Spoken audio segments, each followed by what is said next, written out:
अस्सलामुअलैकुम। मोहम्मद अज़हर सिद्दीक अपने programme political diaries के साथ फेसबुक पर और यूट्यूब पे हाजिर खिदमत है। चीज़ें बहुत तेज़ी से आगे जा रही हैं। एक तो मैंने आपके सामने तोशा खाना केस के हवाले से आपने देख लिया, तिया पांचा इमरान खान साहब ने कमाल कर दिया है। पहले ज़रा वही सुन लें जो मैंने कल ट्विटर के ऊपर जो बात कही थी। बड़ा अच्छा रिस्पांस आया, लोगों को बड़ा रिलीफ मिला। मैं कोशिश किया करूंगा कि ट्विटर के ऊपर भी शॉर्ट वीडियोस की शक्ल में आप तक मैं ये तफसीलात पहुंचाता रहूं। जो ट्वीट किया था और जो मैंने कहा था, पहले वो सुन लीजिएगा। खाना की समात में आज इमरान खान साहब ने मेज उलट दी है और याद रखिएगा इस केस में इमरान खान साहब को सजा नहीं हो सकती है। मैं क्रेडिट देता हूं जनाब ख्वाजा हारिस साहब को, अल्लाह ताला उन्हें जिंदगी और सेहत दे। बेहतरीन तरीके से केस लड़ा है उन्होंने और कमाल की तैयारी सेक्शन 342 की। इमरान खान तो एक खुद वकील के तौर पर उभरे और जो सवालात उठा दिए हैं, फर्द जुर्म उनके बगैर आयद हुई, चाहते वो मौजूद नहीं उनके बगैर हुई। अदालत ने लीडर भी अपना ही मुकर्रर कर दिया, कहीं भी रजामंदी नहीं है और इतनी तेजी से चल रही है अदालत, ये तो इसको बदनीति नहीं या बायस नहीं कहेंगे तो और क्या कहेंगे। ये राइट टू फेयर ट्रायल का जो कत्ल हो रहा है, क्या इजाजत दी जा सकती है इस तरह के कत्ल की पाकिस्तानी कवानीन के अंदर? और इस्लामाबाद हाईकोर्ट के चीफ जस्टिस साहब मेरिट जुरिसडिक्शन पे सुनना ही नहीं चाहते। भाई पाकिस्तानी कानून या दुनिया भर के कवानीन एक बड़ी बात में वाजे हैं कि दायरा इख्तियार पहले तय होगा तो आगे चलेंगे आप। और यहाँ चीफ जस्टिस साहब इस्लामाबाद हाईकोर्ट वो नीचे भेज देते हैं, आगे भेज देते हैं। भाई खुदा रहा भाई आप इंसाफ के तकाजे पूरे करें। आइन और कानून बड़ा क्लियर है इसके ऊपर, दायरा इख्तियार नहीं है। मैं बड़ा क्लियर हूं, फैसला अदालत का चाहिए। दो वजह से नहीं है, एक तो मियां वाली की सीट है, जो इस्तगासा दायर करने वाला है वो अथॉराइज नहीं है, और सबसे बहुत इंपॉर्टेंट पॉइंट है 120 दिन के बाद इस्तगासा दायर हुआ है तो वो तो जुरिसडिक्शन का मामला खत्म, लिमिटेशन खत्म। और ये फौजदारी जुर्म नहीं है जो कह रहे हैं, फौजदारी पेनल्टी की शक्ल में ये जुर्म है, जैसे इनकम टैक्स में कंपनीज लॉ में होता है। तो यहां आज के बाद तो अब जो चाहते हैं अपनी देना चाहते हैं इमरान खान साहब, और ये ख्वाजा हारिस साहब ने बड़ी जबरदस्त मुंह ली है। आयला चाहते हैं जरा, अब चाहते हैं तो शातों में भी इजरा होनी है, जो खासतौर पर जज साहब की छुट्टियां मनसूख की गई थी, अब उस वक्त तक तो ये इजरा हो नहीं सकती है। और जस्टिस हरिड इज जस्टिस परीड, ये तेज तरीन इंसाफ का मामला नहीं है। कल गवाहान की लिस्ट है, आगे इजरा होगी और कल मुझे बड़ी उम्मीद है, मैं बता दूं आपको, सुप्रीम कोर्ट को इस मामले में हुक्म इम्तना देना चाहिए। जी बिल्कुल, आपने वो सुन लिया। मेरा नुक्ता नजर बड़ा क्लियर है और आदिल अब्बासी के साथ हसन अयूब और हसनात हमारे दोस्त प्रोग्राम में मैंने एक एक चीज बता छोड़ी है, और प्रोग्राम के आखिरी हिस्से में उस प्रोग्राम के कुछ चंक जो है वो आखिर में सुन लीजिएगा। मैं कोशिश करूंगा आप तक वो बता दूं। दूसरी जो बात है ना, पेट्रोलियम की कीमतें जो है, मैं सदराज से मैं 2015 से बाकायदा रेगुलरली मैं चैलेंज कर रहा हूं और मॉनिटर करता हूं। उस वक्त मुझे याद है कि पेट्रोलियम की कीमतों पे 17% करीब सेल टैक्स लगा करता था। मैंने जब चैलेंज किया, जस्टिफिकेशन ना दे सके इसहाक डार वाले ने, उन लोगों ने कहा कि जनाब हमने बजट टारगेट पूरे करने, गलबन अप्रैल का महीना था तो जून तक तो बजट टारगेट पूरे हो गए, लेकिन जुलाई में एक अनोखा काम किया। इन्होंने पेट्रोलियम की कीमतें नीचे आ रही थी तो इन्होंने सेल्स टैक्स बढ़ाकर 50, 60, 70% तक ले गए। जी बिल्कुल ऐसा ही है। वो जस्टिस आयशा मलिक के पास लगा केस, अभी इंट्रा कोर्ट अपील उसकी चल रही है और अल्टीमेटली वो क्या हुआ कि वो मामला जो है जो सिर्फ सेल टैक्स की हद तक रह गया, बाकी मामला ना देखे जा सके। वो वाले मामले अब अदालत के सामने रखे हुए हैं और अदालत ने मांगा है जस्टिफिकेशन कि पेट्रोलियम प्राइसेस, यानी फर्क होता क्या है, इंपोर्ट आ रहा है तो प्लेट पे प्राइस क्या है, लैंडिंग कॉस्ट क्या आती है, ट्रांसपोर्टेशन, ये सारे फैक्टर निकाल के। और कई दफ़ा ऐसा है कि हमारे यहाँ जो बड़ी बड़ी ऑयल कंपनियां जो हैं बैठ के इन्होंने स्टोरेज पूरी नहीं रखी हुई है। फिर बैन अवी दुनिया में जो सौदे होते हैं जो आपने तय किया होता है वो सही नहीं बताते नहीं है आप। और आप हमारे मुल्क में सेल्फ रेडिएटेड पेट्रोल, मैंने इसको भी मैंने चैलेंज किया हुआ था, ये भी बताता चलूं। और अल्टीमेटली जब ये सारी चीजें पूछी, अभी तक वफाकी हुकूमत कोई चीज रिकॉर्ड पे नहीं ले आई। जी मैं सच कह रहा हूं, आज रिकॉर्ड सारा देख लीजिएगा, मैं दिखा दूंगा सारा किसी वक्त आपको, कोई जस्टिफिकेशन लेकर। लेकिन इस दफा तो बहुत ही फ्रॉड किया है, ये फ्रॉड मैं कहता हूं इस बात को। और मैं बैकग्राउंड में वो चल रही होगी कि उन्होंने कहा जी पेट्रोलियम इसलिए कि तकरीबन 20 रुपए पर लीटर इंक्रीज किया है, और वजह बताते हैं बैरल अक़वामी कीमतों में। मैंने वो चार्ट चला रहा हूं जो क्रूड ऑयल मंथली $US पर बैरल के हवाले से है, 71.13 तकरीबन, आप समझने कोई उसी के करीब करीब चल रहा है। ये जून 2018 में इस वक्त इतने पे था।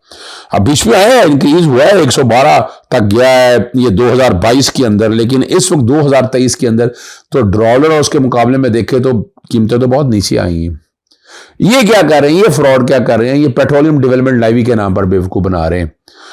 रेवेन्यू जनरेट करना करें, इनडायरेक्ट टैक्सेस पे आप डायरेक्ट टैक्सेस की तरफ क्यों नहीं आते हैं। लेकिन ये जो कुछ भी कर रहे हैं, ये मैं इसको फ्रॉड समझता हूं। दूसरी जो बात बड़ी जबरदस्त है, वो समझने वाली बात भी है कि सेल्स टैक्स जो है उससे भी जनरेशन हो रही है, गरीब आदमी भी वही दे रहा है, गरीब आदमी उस पर लगता ही कुछ नहीं है। यानी वो पेट्रोलियम डेवलपमेंट लेवी भी देता है और सेल, या तो आप या ले लें, फिर अमीरों से लें आप। और पेट्रोलियम डेवलपमेंट लेवी पे जो पैसा आता है, बताएं ना कौम के सामने कहां लगाया है वो आपने, क्या वो एरिया, यानी वो बेसिकली ये लगाना उन एरिया में जहां डेवलप करना है। तो ये मैंने अभी तक किसी आपको नहीं बताया होगा, जितने आपने सुने होंगे पेट्रोलियम की प्राइसेस, मैं वो नहीं दोहराना चाहता। लेकिन वो चूंकि मैंने यूट्यूब के अपने ट्विटर के ऊपर मैंने वो चीजें शेयर कर दी हुई हैं कि जहां मरियम औरंगजेब क्या कहती थी, चोर को चोर वजीर आजम हो तो क्या होता है, अपना हमजा शरीफ क्या कहा करता था, अपना मरियम सफदर क्या कहा करती थी, साहबदार क्या करता था, डूब मरने का मकाम है लोगों के लिए। आज किस मुंह से जवाब देना कौम को। यहां मैंने ट्वीट में काफी चीजें वो शेयर की हैं, तो मैं उस वाले चैप्टर को भी मैं छेड़ नहीं रहा। आपको आगे लेकर चलते हैं सारे मसले के अंदर, और वो बड़ा जबरदस्त है। बस ये इलेक्शन कमीशन भी अजीब सा काम हुआ जी। और जो मैं कह रहा था कि जो निगरान हुकूमत है इसका काम नहीं है, क्या हुआ है, इन्होंने मुतअद्दिद वज़रा, मावनीन और मशीरन को हटाने की हिदायत कर दी है। निगरान वज़ीर आला पंजाब खैबर पख्तूनख्वा मोहम्मद आज़म को खत लिखा है जिसमें निगरान वज़ीर मशीर सूबे के सियासी अमूर में मुदाखलत का नोटिस लेते उसे हटाने की हिदायत की है कि सियासी वाबस्तगी उनकी बुनियाद पर तकर्रियाँ की गई, जिसकी मिसाल साबिक निगरान वज़ीर शाहिद खट्टक का केस है। इसके अलावा और भी वज़रा ने अपनी पार्टी वाबस्तगी तस्लीम की। शाहिद खट्टक ने ओहदे से इस्तीफ़ा दे दिया है। कुछ वज़ीर मशीर मामले खुसूसी समेत दीगर का रवैया इलेक्शन एक्ट 2017 के मुनाफी है, लिहाजा वो दरखास्त कर रहे हैं, मिन्नत अल्लाह कर ला, मिन्नत अल्लाह, वो मानते नहीं, मानना क्या है। सिर्फ एक ही बस चलता है इलेक्शन कमीशन का, पाकिस्तान तहरीक इंसाफ के ऊपर, पाकिस्तान तहरीक इंसाफ या इमरान खान के ऊपर। बाकी क्या वो बैकग्राउंड पे वो चीजें भी सारी आपके सामने चल रही होंगी, आप वहां से देख सकते हैं। और हाँ, जो सबसे बड़ा आम है घरेलू मुलाजमत तशद्दुद। मैं पहले दिन से कह रहा हूँ ये इस्लामाबाद बच्ची चाहे वो सरगोदा के हवाले से हो, लेकिन बेसिकली इस्लामाबाद का केस है और FIR उसमें दर्ज हो चुकी हुई है। जी बिल्कुल FIR दर्ज हो चुकी है। थाना जो है थाना जक, महब जाकी है, पता नहीं यही कहेंगे। और इसमें मुख्तलिफ दफ़ात वो मेडिकल आने के बाद ना मुख्तलिफ ज़रियों के ज़रिए ना 25 जुलाई 26 29 जुलाई के मुख्तलिफ दफ़ात का इजाफा इसमें उसके मुताबिक कर दिया गया है। और खातून अदालत की 7 अगस्त तक ज़मानत मिल गई है। 7 दिन तो उम्र, देखें प्रोटेक्टिव बेल ली थी पहले, तो मुतलका अदालत में जहाँ गए वहाँ कच्ची ज़मानत तो मिल जाती है। तो 7 अगस्त तक कच्ची ज़मानत है। आप लोगों का प्रेशर और दबाव सामने मौजूद है। वो FIR भी मैंने जो इजाफी एडिशन ऐड हुई हैं और जो ज़मानत जो मुलमा को हुआ वो मैं नहीं चलाना चाहता, वो जिस तरह ही आकर अब ज़मानत ली और चली गई। ज़हनी मरीज़ वाला मामला या बाकी मामला वो अपनी जगह पर मौजूद है। इसमें मैं आपको बता दूँ, एक मैंने बात बड़ी वाज़ेह कही थी कि हमारे यहाँ कई दोस्त आप जो है ना बराह रास्त के हम वकील अरेंज कर रहे हैं जनाब, हम उनके मदद करना चाहते हैं, ज़रा इनफरादी रकमों से इज्तनाब करें खुदारा। मैंने बहुत से दोस्तों ने कहा है कि एक आप कोई प्लेटफॉर्म ऐसा बना लें, कोई एक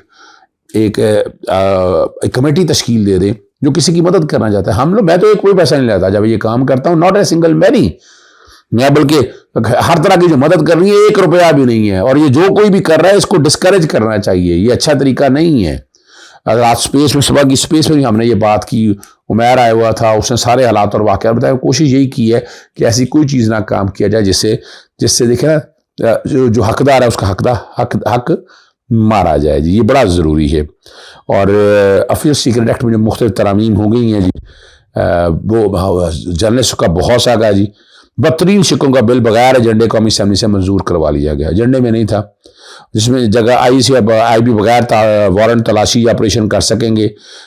मालूमात गैर मुजाज रसाई पर 3 साल कैद जुर्माना, खुसूसी अदालत 30 दिन में ट्रायल मुकम्मल करे। ये मुख्तलिफ चीज़ें जो है ना, उन्होंने वो सारी मुख्तलिफ प्रोविजंस हैं, वो बैकग्राउंड पर चलते चले हैं। सेक्शन 3 में अमेंडमेंट किया, डॉक्यूमेंट का लफ्ज़ को है, इंटेलिजेंस एजेंसी में ISI का ऐड किया और IB का ऐड किया है, ठीक है जी।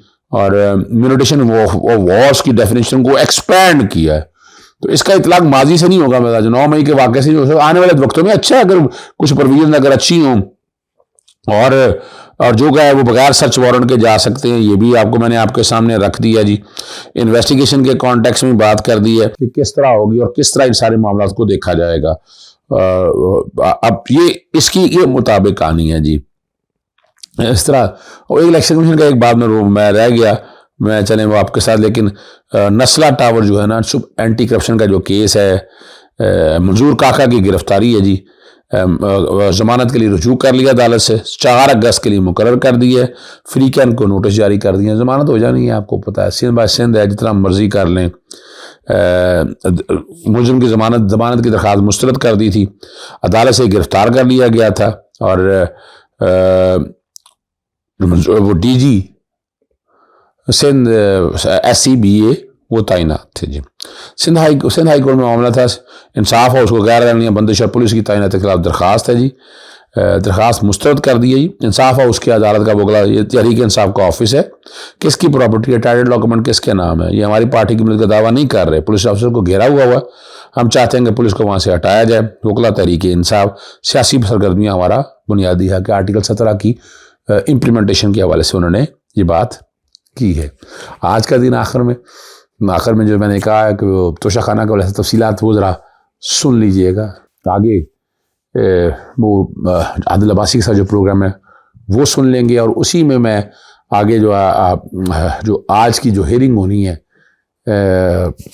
गवाहों की लिस्ट आएगी। अब ये मामला जो है सुप्रीम कोर्ट, मैं समझता हूँ, मैंने शुरू में बता दिया था क्या एक्सपेक्टेड है। बहरहाल इलेक्शन कमीशन ना तो कोर्ट है ना ट्राइब्यूनल है, इसने डिस्क्वालिफिकेशन किस बुनियाद पर की? देखिए, 2 बातें थी वहां। ये ज्यादा से ज्यादा कह सकता था कि आपने करप्ट प्रैक्टिस की है, आपकी मिस डिक्लेरेशन है। इलेक्शन कमीशन है, यही तो मामला है। 2 इख्तियारात हैं जो लाहौर में लार्जर बेंच के सामने पेंडिंग है, ना कोर्ट ना ट्राइब्यूनल। एक फैसला आ चुका है किसी और केस के अंदर, और यहां भी देखिए बात बड़ी सीरियस ही है भाई। जो इस्तगासा आप ढूंढते फिरे हैं ना, इस्तगासा सब्सिक्वेंट इवेंट है। पहले इवेंट ये है कि जो इलेक्शन कमीशन ने जो फैसला किया है, जो जिसमें नाअहल किया है, जिसमें डिक्लेयर किया और जिसमें उन्होंने कहा कि इस्तगासा चलेगा, फिर पहले वो वाला फैसला चैलेंज हो रहा है, वो वाला, उसका जब फैसला होगा तो उसके ऊपर सुपर स्ट्रक्चर आएगा। यानी पहले तो इलेक्शन कमीशन का ये इख्तियार ही नहीं था 2 बातों के ऊपर, कि एक ये नाअहल नहीं कर सकता था, 62(1)(f) कहां से आ गया, ये अदालत कहां से आ गई, ट्राइब्यूनल कहां से आ गया। आखिर में वो देख लीजिएगा। इजाज़त चाहता हूँ। अस्सलाम वालेकुम, अल्लाह हाफिज़। पाकिस्तान जिंदाबाद।